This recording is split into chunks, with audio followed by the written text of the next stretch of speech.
India Pakistan அணிகளுக்கு இடையேயான உலகக்கோப்பை போட்டி குறித்து பிரபல கிரிக்கெட் விமர்சகர் சுமன் ஸ்ரீராமனுடன் எமது செய்தியாளர் கோகுல் நடத்தும் நேர்காணலை பார்க்கலாம். கோகுல், தற்போது நடைபெற்று வரும் இந்தியா பாகிஸ்தான் போட்டி குறித்து சுமன் ஸ்ரீராமனுடைய கருத்துக்கள் என்ன?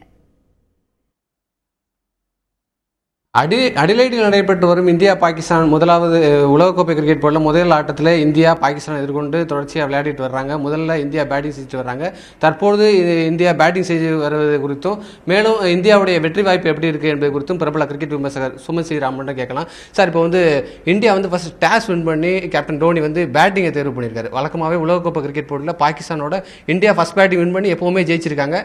அதே போல் இந்த போட்டியிலையும் டாஸ் வின் பண்ணி ஃபர்ஸ்ட் பேட்டிங் ஆடிட்டு வர்றாங்க. அது எப்படி இந்தியாவுக்கு சாதகம்? நிச்சயமா ஒரு பேட்டிங் விக்கெட்டில் டாஸ் ஜெயிக்கிறதுங்கிறது ஒரு மிகப்பெரிய அட்வான்டேஜ். ஸோ அதனால் டாஸ் ஜெயிச்சு பேட்டிங் எடுத்துக்கிறதுங்கிறது மிகப்பெரிய அட்வான்டேஜ். ப்ளஸ் ரெண்டாவது விஷயம் பார்த்தீங்கன்னா, நல்ல ஸ்டார்ட். அஃப்கோர்ஸ் ரோஹித் சர்மா ஆட்டம் இழந்தால் கூட அதுக்கு பிறகு தவானும் கோலியும் நல்லா கிட்டத்தட்ட ஒரு 26-27 ஓவரில் 140 ரன்னுங்கிறது 30வது ஓவரில் ஒரு பேட்டிங் விக்கெட்டில் என்ன ஸ்கோர் இருக்கீங்களோ அதை டபுள் பண்ணலாங்கிறது தான் ஒரு ரஃப் கேல்குலேஷன். அந்த மாதிரி கணக்கு போட்டால் நிச்சயமாக ஒரு 300 தாண்டி நோக்கி இந்தியா போயிட்டுருக்குன்னு சொல்லலாம். சரி, இப்போ அதாவது சிகர் தவானும் கோலி நல்லா ஆடிட்டு இருக்காங்க, நல்லா பார்ட்னர்ஷிப்பில் ஆடிட்டு இருக்காங்க. இருந்தாலும் இப்போ நல்ல ஒரு ஃபார்மில் இருந்த ரோஹித் சர்மா ஃபர்ஸ்ட்டில் 15 ரனில் விக்கெட் லாஸ் பண்ணிட்டாரு. இப்போ அது எப்படி இந்தியாவுக்கு ஒரு பாதிப்பு ஏற்படுத்தியிருக்கு? இல்லை, பாதிப்பு ஏற்படுத்தியிருக்கலாம். ஆனால் கோலி ஸ்டெடியாக ஆடினதுனால அந்த பாதிப்பு நீக்கப்பட்டிருக்கிறது. பாகிஸ்தான் போலிங்கை பார்க்கும்போது ரொம்ப இன்எக்ஸ்பீரியன்ஸ்டு ஒரு போலிங் அட்டாக். நீங்கள் பார்த்தீங்கன்னா அவங்களுடைய 4 பெரிய போலர்ஸ், உமர் குல், சயீத் அஜ்மல், ஜுனேத் கான், முகமது ஹஃபீஸ், 4 மெயின் போலர்ஸே இல்லாத ஒரு அணி இது. இப்போ நீங்கள் பார்க்குற உங்களுக்கு சுஹேல் கானாக இருக்கட்டும், அவங்க 4 பேர் இருந்தாங்கன்னா முகமது இர்ஃபான் தவிர மற்றவங்களாம் ஆடிருப்பாங்களா, ஆடிருக்க மாட்டாங்க. யாசிர் ஷா போன்றவர்களாம் சான்ஸே கிடைச்சிருக்காது. ஸோ இது எல்லாமே செகண்ட் ஸ்ட்ரிங் பாகிஸ்தான் போலிங் லைனப்னு சொல்லணும். ஆனாலும் எதுவாக இருந்தாலும் ஒரு வேர்ல்ட் கப் மேட்ச் ஒரு முக்கியமான மேட்ச். அந்த மேட்ச்சில் ஒரு ஸ்டெடியாக ஆடுறதுங்கிறது நிச்சயமாக இந்தியாவுக்கு கிரெடிட் தான். சார், இப்போ கோலியும் தவானும் நல்ல பார்ட்னர்ஷிப்பில் ஆடிக்கிட்டு இருக்காங்க. இனிமேல் வரக்கூடிய பிளேயர்ஸ் எப்படி ஆடணும், எப்படி நிதானமாக ஆடலாமா, இல்லை அதிரடி ஆடுறதுக்கான வாய்ப்பு இருக்கா, எப்படி ஆடணும்? இந்தியாவை பொறுத்த வரைக்கும் நீங்கள் பார்த்தீங்கன்னா எப்போவுமே ஒரு கான்ஃபிடன்ஸ் டீம்.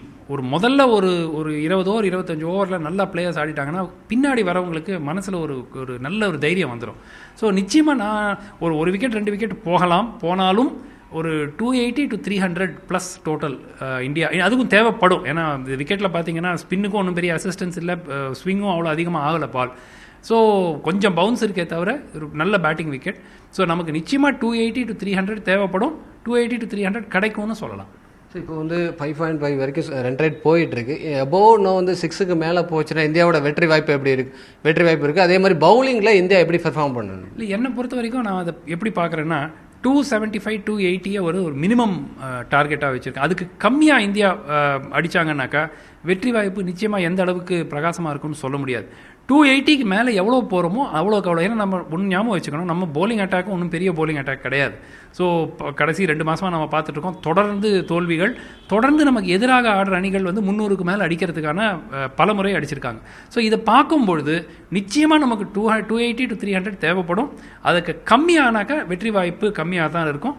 300 கிராஸ் பண்ணிட்டா நிச்சயமாக நமக்கு வெற்றி வாய்ப்பு. எப்படியுமே சேசிங் 300 இஸ் ஆல்வேஸ் டிஃபிகல்ட். அதாவது இந்தியா ஒரு 300 ரன்னுக்கு மேல் இலக்கை நிர்ணயித்தால் கண்டிப்பாக வெற்றி வாய்ப்பு பிரகாசமாக இருப்பதாக பிரபல கிரிக்கெட் விமர்சகர் சுமன் ஸ்ரீராமனுடைய கருத்தாக உள்ளது.